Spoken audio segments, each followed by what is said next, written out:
भवानी शंकर वंदे श्रद्धा विश्वास रूपिणौ याभ्याम विना न पश्यन्ति सिद्धः स्वान्तः स्थमीश्वरम। हर हर महादेव। हार्दिक स्वागत करता हूं आप सभी भगवत प्रेमी दर्शकों का आपके अपने ही YouTube चैनल जगत पिता शिव में। भगवान श्री कपर्दीश्वर महादेव जी की कृपा से आप सभी स्वस्थ सकुशल और प्रसन्न होंगे, ऐसा मुझे विश्वास है।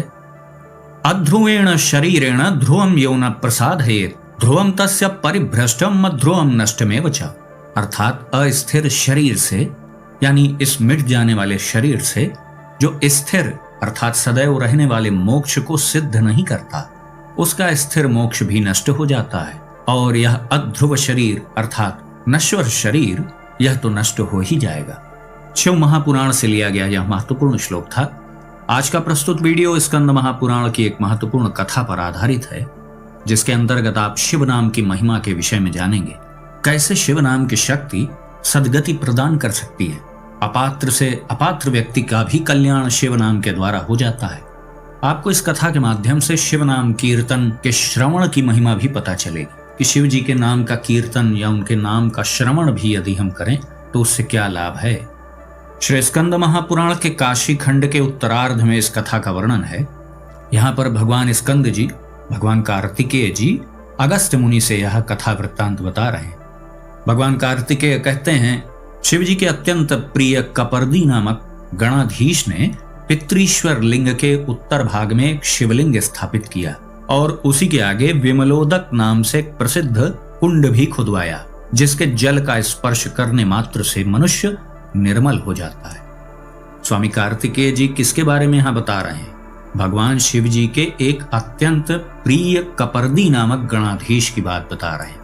जैसे कपर्दीश्वर भगवान शिव जी का नाम है ना, कपर्दिनी माता काली जी को भी कहते हैं, उसी प्रकार से कपर्दी नाम के एक भगवान शिव जी के गण हैं। तो यहाँ पर कार्तिकेय जी यह बता रहे हैं कि शिव जी के कपर्दी नाम के गण हैं।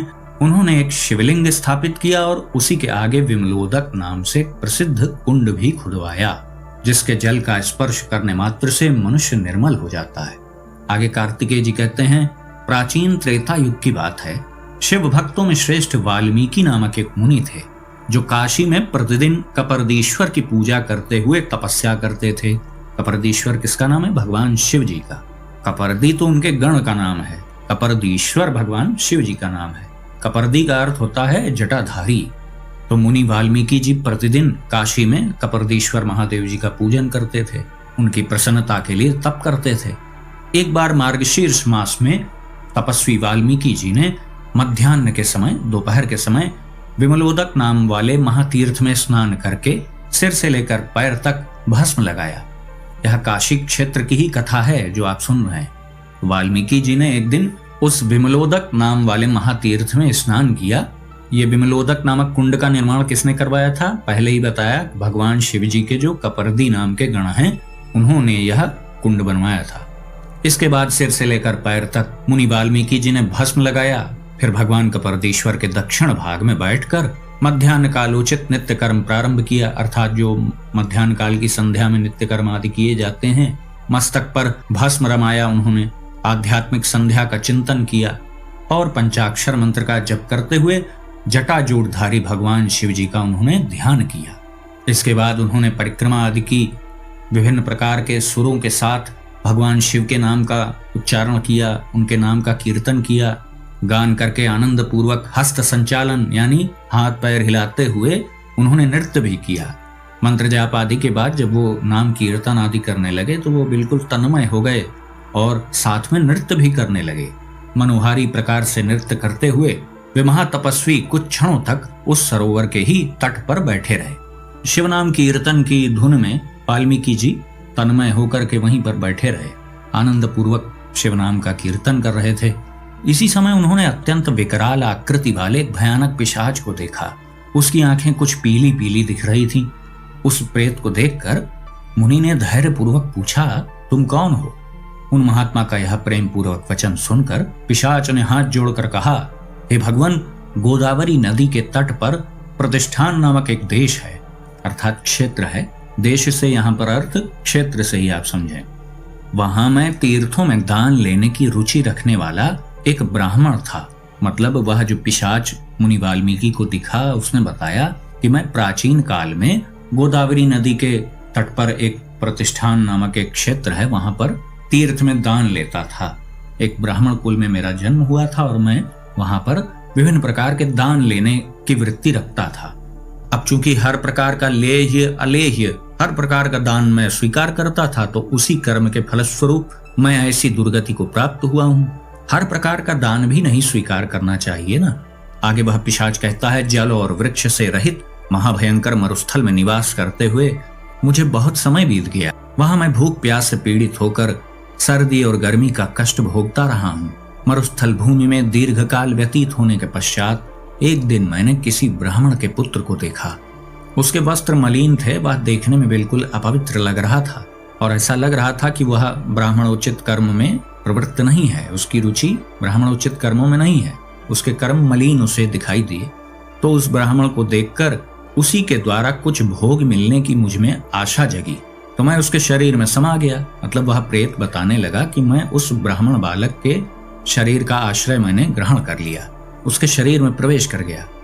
आगे पिशाच कहता है, हे मुने, वह ब्राह्मण धन के लोभ से किसी वणिक के साथ, वणिक अर्थात व्यापार करने वाले व्यापारी लोग, उन लोगों के साथ वह इस पुण्यमयी पुरी में आ गया, अर्थात काशी नगरी में आ गया। तो हे मुनिश्रेष्ठ, इस पुरी के भीतर उसके प्रवेश करते ही मैं और उसके जो शरीर में पाप भरे हुए थे वह सब क्षण भर में एक ही साथ शरीर से बाहर निकल गए। वही उस ब्राह्मण ने जब काशी क्षेत्र अविमुक्त क्षेत्र में प्रवेश किया तो उसके शरीरस्थ जो पाप कर्म थे वह भी बाहर निकल पड़े, और जो वह पिशाच उसके शरीर में समा गया था वह भी बाहर निकल पड़ा। और उसके बाद फिर अचानक ही शिव नाम की ध्वनि कान में पड़ने से मेरा पाप क्षीण हो गया है, इसलिए मैं काशी के अंतर्ग्रह की सीमा में प्रवेश कर पाया हूं। मतलब पिशाच यहाँ पर स्पष्ट बता रहा है कि जब वह ब्राह्मण जिसका आश्रय लेकर के, जिसके शरीर का आश्रय लेकर के पिशाच आगे बढ़ रहा था, तो जब ब्राह्मण काशी नगरी की सीमा में प्रवेश किया तो उसके शरीर से पाप कर्म और वह पिशाच दोनों बाहर आ गए। बाद में पिशाच के कानों में शिवनाम कीर्तन की ध्वनि भी चली गई। शिवनाम कीर्तन कौन कर रहा था? मुनि वाल्मीकि जी कर रहे थे। तो वही पिशाच कह रहा है कि शिव नाम की ध्वनि कान में पड़ने से मेरा पाप क्षीण हो गया, इसलिए मैं काशी के अंतर्गृह की सीमा में प्रवेश कर पाया हूँ। अब आपका दर्शन हो जाने से मैं अपने को बड़ा भाग्यवान समझता हूँ। आप कृपा करके मुझे इस भयंकर योनि से निकालिए, मेरा उद्धार कीजिए। ऐसी प्रार्थना वह पिशाच मुनि वाल्मीकि जी से करने लगा। उसने जान लिया कि सामने तो बहुत ही प्रभावशाली भगवत प्राप्त महात्मा है, तो उनसे क्यों न याचना की जाए। और उसने तत्काल वह फल भी देख लिया। शिव नाम कीर्तन उसके कान में गया और उसके अंदर इतनी ऊर्जा आ गई, इतनी क्षमता आ गई कि वह महात्मा के सम्मुख खड़ा हो पा रहा है। तो वो समझ गया कि इनसे उद्धार मेरा संभव है। तो इसी भाव से वह मुनि से प्रार्थना करने लगा। फिर उस पिशाच का ऐसा वचन सुनकर उन दयालु मुनि ने इस प्रकार विचार किया, अपना पेट तो पशु पक्षी मृग आदि सभी जीव भर लेते हैं। संसार में वही धन्य है जो सदा दूसरों का उपकार करने के लिए उद्यत रहता है। अतः आज मैं अपनी तपस्या से मेरी शरण में आए हुए इस पापातुर प्रेत का अवश्य उद्धार करूंगा। इस प्रकार मन ही मन निश्चय करके उन साधु शिरोमणि तपस्वी ने पिशाच से कहा, हे पिशाच, तू इस विमलोदक नामक सरोवर में स्नान कर ले। इस तीर्थ के प्रभाव से तथा भगवान कपर्दीश्वर के दर्शन से तेरी पिशाचता आज क्षण भर में नष्ट हो जाएगी। यह सुनकर प्रेत ने नमस्कार पूर्वक कहा, हे मुनिश्रेष्ठ, पानी तो मैं पीने के लिए भी नहीं पाता, स्नान करने की तो बात ही क्या है। मेरे लिए तो यहाँ के जल का स्पर्श भी दुर्लभ है। मैं जल का भला कैसे स्पर्श कर सकता हूँ? मतलब पिशाच कहता है कि मैं इस अत्यंत पवित्र जल का स्पर्श कैसे कर सकता हूँ? मेरे पास इतने पुण्य कर्म नहीं है कि मैं इसका स्पर्श कर सकूं, इसका पान कर सकूं। तो मुनि ने उसको विभूति दी, अर्थात भस्म दिया। उन्होंने कहा, यह विभूति ले और अपने ललाट में धारण कर, फिर तुझे कहीं कोई बाधा नहीं होगी। पापी का भी विभूति से उज्ज्वल ललाट देखकर यमराज के दूत पाशुपतास्त्र से भयभीत होकर भाग जाते हैं। अर्थात जिस व्यक्ति के मस्तक पर, शरीर पर भगवान महादेव जी का प्रसाद विभूति यानी भस्म यह लगी है, तो यमदूत भी उसे देखकर दूर से ही भाग जाते हैं। ऐसा कहकर मुनि ने भस्म को प्रेत के हाथ में दे दिया और उसने भी आदर पूर्वक लेकर उसे ललाट में लगा लिया। पिशाच को विभूति धारण किए देख जल के देवताओं ने उसे जल में स्नान करने से नहीं रोका। मतलब जल के जो प्रहरी देवता गण थे, उन्होंने देख लिया कि इसके मस्तक पर पवित्र भस्म लगी हुई है, तो उस पिशाच को उन देवताओं ने नहीं रोका। स्नान और जलपान करके वह ज्यों ही जलाशय से बाहर निकला, त्यों ही उसकी पिशाचता दूर हो गई और उसने दिव्य शरीर धारण कर लिया। उसी समय दिव्य विमान पर बैठकर वह आकाश मार्ग को प्राप्त हुआ। जाते समय उसने मुनि को नमस्कार करके उच्च स्वर से कहा, हे भगवान, आपने मुझे इस अत्यंत निंदित पिशाच योनि से मुक्त किया है, इसलिए आज से इस तीर्थ का नाम पिशाच मोचन तीर्थ होगा। यहाँ स्नान करने से यह तीर्थ दूसरों के पिशाच भाव को हर लेगा। जो मनुष्य इस परम पुण्यमय तीर्थ में स्नान और संध्या तर्पण करके यहाँ पिंडदान करेंगे, उनके पिता पितामह यदि दैववश पिशाच योनि को प्राप्त हुए हों तो उस योनि का परित्याग करके परम गति को प्राप्त होंगे। आगे वह कहता है, आज मार्गशीर्ष मास के शुक्ल पक्ष की चतुर्दशी तिथि है। आज के दिन यहाँ अवश्य स्नान करना चाहिए। आज का स्नान पिशाच योनि से सर्वथा मुक्त करने वाला है। जो लोग इस तिथि पर यहाँ की वार्षिक यात्रा करेंगे वे तीर्थ में दान लेने के पाप से मुक्त हो जाएंगे। ऐसा कहकर उस दिव्य पुरुष ने बार बार उन मुनि को नमस्कार किया और दिव्य गति प्राप्त कर ली। तपस्वी वाल्मीकि मुनि भी उस महान आश्चर्य को देखकर भगवान कपरदेश्वर महादेव जी की आराधना में लगे रहे और समयानुसार उन्होंने भी मोक्ष प्राप्त किया। अंत में भगवान कार्तिकेय जी जो मुनि अगस्त्य से यह कथा सुना रहे थे, तो वो कहते हैं कि तब से लेकर यह सब पापों का अपहरण करने वाला पिशाच मोचन तीर्थ काशी में अत्यंत प्रसिद्धि को प्राप्त हुआ। तो काशी नगरी में स्थित पिशाच मोचन तीर्थ की यह पवित्र कथा है जो स्कंद महापुराण में वर्णित है। यहाँ पर आपने देखा कि शिव नाम के प्रभाव से अनायास ही कैसे एक पिशाच योनि के व्यक्ति की मुक्ति हो गई। जो पूर्व जन्म में विविध प्रकार के अच्छे बुरे हर प्रकार के वो दानों को स्वीकार करता था, तो दुर्गति उसकी हुई, फिर उसको पिशाच योनि प्राप्त हुई और भी खोटे कर्म उसके रहे होंगे। यह वृत्तांत वह मुनि वाल्मीकि से बताता है ना। फिर वो कहता है कि फिर जब मैं पिशाच बन गया तो मरुस्थल में मुझे रहना था। बाद में एक मलिन और खोटे कर्म करने वाले ब्राह्मण को उसने देखा तो उसके शरीर का उस पिशाच ने आश्रय ग्रहण किया। वह ब्राह्मण भी धन के लोभ से काशी नगरी पहुंचा। तो जैसे ही पवित्र काशी नगरी में उसने प्रवेश किया तो उसके शरीर से पाप कर्म भी निकल कर भाग गए। जो उस ब्राह्मण के पाप कर्म थे वह भी तत्क्षण ही शरीर से बाहर निकल गए और यह पिशाच भी उसके शरीर से बाहर आ गया। फिर वो ब्राह्मण अपने मार्ग पे चला गया। तो यह पिशाच आगे बढ़ता गया तो उसे कानों में भगवान शिव जी के नाम का कीर्तन सुनाई दिया। मुनि वाल्मीकि जी शिव नाम का कीर्तन कर रहे थे, तो शिव नाम के प्रभाव से उस पिशाच की मलिनता थोड़ी कम हुई। तो फिर वो और आगे गया और अधिक श्रवण किया उसने, तो उसमें इतनी ऊर्जा भी आ गई कि वह एक मुनि के सामने खड़ा हो सके। फिर जैसे ही वह मुनि के समक्ष खड़ा हो गया तो उसे अच्छे बुरे का ज्ञान और अधिक आने लग गया, क्योंकि धीरे धीरे उसकी मलिनता दूर हो रही थी, उसके पाप कर्म भी नष्ट हो रहे थे। फिर मुनि वाल्मीकि जी के मार्गदर्शन से उसने कैसे सद्गति प्राप्त की वो आप सब ने इस कथा में जाना। आप सब ने पुनः एक बार जाना कि भगवान शिव जी के नाम में कितनी अद्भुत शक्ति है। शिव नाम जाप का जो प्रभाव है वो तो वही जान सकता है जो उसका जाप करता होगा। जो लोग जाप करते ही नहीं हैं उसका कभी उन्होंने लाभ उठाया ही नहीं। उन्हें व्यावहारिक रूप से यह पता ही नहीं है कि नाम जाप करने से क्या लाभ होता है, हमारे व्यक्तित्व में क्या परिवर्तन आता है। तो वो लोग कह सकते हैं कि हाँ नाम जाप व्यर्थ है, कुछ भी कह सकते हैं। लेकिन जो लोग करते हैं, जिनके जो भी इष्ट देव हों, अपना तो शिव जी से लेना देना है, इसलिए हम लोग शिव नाम जाप की बात करते हैं। और शिव नाम जाप सभी नाम जापों से एक अलग ही प्रकार की ऊर्जा उत्पन्न करता है। दुनिया में तो बहुत से लोग प्रभु श्री राम जी का नाम जाप करते हैं, श्री कृष्ण जी का नाम जाप करते हैं, राधा नाम का जाप करते हैं। सबके अलग अलग इष्ट देव हैं। कोई बजरंग बली जी को भजता है, कोई श्री गणेश जी को भजता है, कोई माता जगदम्बा जी को भजता है। तो सबके अपने अपने इष्ट देव भी हैं। लेकिन मैं इतना अवश्य बता दूं कि शिव नाम जो 2 अक्षर का ये नाम है, जिसके संबंध में शिव महापुराण में भी कहा गया है कि शिवेति नाम दावाग्नैर महापातक पर्वता भस्मी भवंतनायासात सत्यम सत्यम न संशया। मतलब शिव नाम रूपी जो महाअग्नि है उससे महापातक पर्वता, पातकों यानी पापों के बड़े बड़े पहाड़ भी जलकर भस्म हो जाते हैं। शम नित्यम सुखम आनंद इकारः पुरुषः स्मृतः वकारः शक्तिरमृतम मेलनम शिव उच्यते। शिव नाम में ही भगवान शिव और माता पार्वती जी दोनों ही विद्यमान है। जैसे भगवान सांब सदा शिव जी का युगल नाम है, आप शिव को भी युगल नाम ही समझे।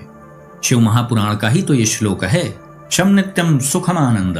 शिव नाम में जो शीटी वाला शाह है सुख और आनंद का प्रतीक है। इकारः पुरुषः स्मृतः, छोटी की जो मात्रा है वह पुरुष है, परम पुरुष अर्थात भगवान सदाशिव जी। वकारः शक्तिरमृतम, वकार यानी वह अक्षर जो है वही माता आदिशक्ति है। मेलनम शिव उच्चते, अर्थात इन सब के मिलन को ही शिव उच्चते अर्थात शिव कहते हैं। तो शिव नाम जाप की अद्भुत शक्ति है, जो करेगा उसको ही इसका आभास होगा। शिव नाम जाप सर्वाधिक तीव्रता से अंतःकरण पर कार्य करता है। वैसे तो सभी नाम जाप अंतःकरण पर अपना प्रभाव देते हैं, लेकिन सर्वाधिक तीव्र प्रभाव भगवान शिव जी के नाम जाप से ही होता है। इसीलिए प्रतीकात्मक रूप से ये बात प्रचलित है संसार में कि सर्वाधिक तेजी से कोई भक्तों की पुकार सुनता है तो वो भगवान महादेव जी हैं। सर्वाधिक दयालु कोई है तो वो भगवान शिव जी हैं। वो सब यही कारण है। अब विषयांतर हो जाएगा, इसलिए मैं उन विषयों में नहीं जा रहा हूँ कि हम इस पांच भौतिक जगत में हैं, यहाँ पर गुणों का प्रभाव है तो यहाँ पर तम गुण का भी प्रभाव है, यहाँ पर सत्व का भी प्रभाव है, यहाँ पर रजगुण का भी प्रभाव है। तो यहाँ पर तम गुण के जो प्रतिनिधि भगवान हैं भगवान शंकर हैं, भगवान महेश्वर जो कैलाशपति हैं, उनको ही तो तम गुण का प्रतिनिधि कहा गया है। तम गुण सर्वत्र सर्वाधिक मात्रा में विद्यमान है इस ब्रह्मांड में। उसके बाद रजगुण, उसके बाद सत्व गुण, और ये तो मृत्यु लोक है ही। यहाँ के तो स्वामी ही भगवान महादेव जी हैं, क्योंकि मृत्यु का डिपार्टमेंट ही भगवान महादेव जी का है। और वैसे भी कलिकाल में नाम जाप का एक अद्भुत ही प्रभाव है। अन्य जो वैदिक अनुष्ठान हैं, व्रत नियम उपवास आदि हैं, वह शास्त्रोक्त रूप से आप बिल्कुल कर नहीं सकते हैं, क्योंकि अत्यंत कठिन विधियां हैं और कुछ चीजें तो वैसे भी कलिकाल में मना है। अब कोई अश्वमेध यज्ञ थोड़ी कर पाएगा कलिकाल में। संकल्प ले लेने से क्या होता है, वैसा फिर निर्वाह नहीं कर पाएंगे ना। तो इसीलिए वही कार्य कर पाएंगे आप जो आपकी क्षमता में है। और आजकल के मनुष्य की क्षमता धर्म के सापेक्ष बहुत कम हो गई है। तो एक सर्वश्रेष्ठ साधन नाम जाप है। अब इसमें भी लोग चतुराई दिखाते हैं। बचने का यही मार्ग है कि इसमें भी प्रश्न खड़े कर दो, लोगों को भ्रम में डाल दो। शास्त्रों ने, महापुरुषों ने जिस मार्ग पे चल करके सफलता प्राप्त की, अपने लक्ष्य को प्राप्त किया, उसी को अब बहुत चतुराई से लोग गलत कहते हैं कि नहीं, ये तो बड़ी मूर्खता की बात है। मतलब ऐसा वो व्यक्त करते हैं कि वो भौतिक जगत की जो सांसारिक पढ़ाई लिखाई है उसकी बहुत उच्च डिग्रियां वो प्राप्त कर लिए हैं, तो वो अब आपको आकर के बताएंगे कि अभी तक तो सब बेवकूफ थे जो नाम जाप कर रहे थे, और अब मैं कह रहा हूँ कि ये बेकार चीजें हैं। और वो डिग्री लिया हुआ है भौतिक जगत की। जीवन में खुद कभी नाम जाप के प्रति न श्रद्धा उसकी थी, न उसने कभी उसको प्रयोगात्मक रूप में टेस्ट किया कभी कि हाँ चलो करके देखते हैं पहले। नहीं, पहले से ही बता दिया कि नाम जाप तो व्यर्थ चीज है। तो अच्छा है, इसीलिए तो संसार में बहुत कम लोग अध्यात्म के मार्ग पर चलने का सोचते हैं। उसमें भी कुछ थोड़े लोग चल पाते हैं, फिर कितने ऐसे होते हैं बीच में ही गिर के मार्ग छोड़ देते हैं, हतोत्साहित हो जाते हैं। कुछ होते हैं जो बार बार गिरते हैं फिर आगे बढ़ते हैं। तो सबका अपना अपना स्तर होता है। लेकिन इतना अवश्य आप जान लें कि नाम जाप आपकी संकल्प शक्ति को बढ़ाता है, व्यर्थ के राग द्वेष से आपकी चित्तवृत्ति को समेटता है, बहिर्मुखता कम होती है, अंतर्मुखता बढ़ती है। इतिहास उठा के देख लें या अपने ही सामान्य ज्ञान के द्वारा आप चेक कर लें, जो लोग दुनिया में सफल हुए हैं वह सब इसी प्रकार के लोग तो रहे हैं। वो कोई बहुत बहिर्मुखी टाइप के लोग थोड़ी रहे हैं। बहिर्मुखी व्यक्ति जो होगा वो भौतिक जगत में ही उलझा रह जाएगा, उसे भक्ति करने का कहाँ समय मिलेगा, और वो करेगा भी क्यों भाई। आप उससे बेवजह कहे जा रहे हैं, वो जिन भोगों में लिप्त है आप बार बार उससे कह रहे हैं कि ये बंधन है, ये बंधन है, बंधन है। एक दिन वो आप ही को छोड़ देगा कि ये बेकार में आ जाता है मूड खराब करने के लिए। भाई बंधन उसी को समझ में आएगा जिसको वो दिखाई देगा, अनुभव में आ जाएगा। भाई रस्सी सांप दिख रही है तो जब तक सांप दिख रही तो भय लग रहा है। जिस दिन पता चल गया कि नहीं ये तो रस्सी है, सब मामला खत्म हो जाएगा। ये तो आप जबरदस्ती किसी को नहीं कह सकते कि नहीं देखो मुझे रस्सी दिख रही। नहीं, जिस दिन उसे वो रस्सी दिख जाए, अभी तो उसे सर्प ही दिख रहा है, तो इसलिए आपकी बातों का उस पर प्रभाव नहीं होगा। जिस दिन समझाते समझाते समझाते समझाते या थोड़ी सी दूरी और घटेगी, इष्ट के और नजदीक जब पहुंचेंगे तो इतना ज्ञान हो जाएगा कि हाँ ये सर्प नहीं है, ये तो रस्सी है, तो फिर सब ठीक हो जाएगा। और जो लोग स्वस्फूर्त रूप से प्रभु का नाम जाप करते हैं, श्रद्धावश पूर्णतः समर्पण भाव के साथ, उनकी बात ही अलग है।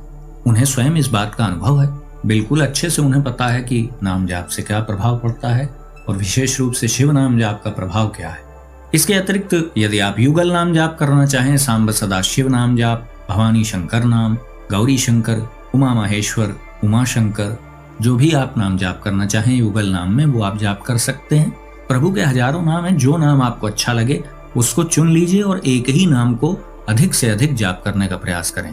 बार बार प्रधान रूप से जो नाम हम जाप करते हैं उसको बदलना नहीं चाहिए। एक ही इष्ट और उसका एक ही नाम, यह जब लंबे समय तक, दीर्घ काल तक साधन परायण व्यक्ति प्रयोग करता है तब कुछ प्रभाव उसे दिखाई देता है। तो आज की कथा के माध्यम से आपने जाना कि भगवान शिव के नाम का क्या प्रभाव है, कैसे भगवान शिव जी के पवित्र नाम ने उस पिशाच को भी मुक्ति दिला दी। तो आज का वीडियो हम यहीं समाप्त करते हैं। आशा करता हूं जो भी जानकारी आपको दी गई वो आपको अच्छी लगी होगी। यदि वीडियो आपको पसंद आए तो इसे लाइक करें, अपने मित्रों बंधु बांधवों के साथ शेयर करें। यदि इस चैनल का वीडियो आप पहली बार देख रहे हैं तो कृपया इस चैनल को सब्सक्राइब करें। तो भगवान श्री गिरीश्वर महादेव जी से मैं ऐसी प्रार्थना करता हूं कि वो आप सभी को सदा सुखी, स्वस्थ और ऊर्जावान बनाए रखें। मिलते हैं अगले वीडियो में एक नई जानकारी के साथ। तब तक के लिए आप सभी भगवत प्रेमी भक्तों को हर हर महादेव।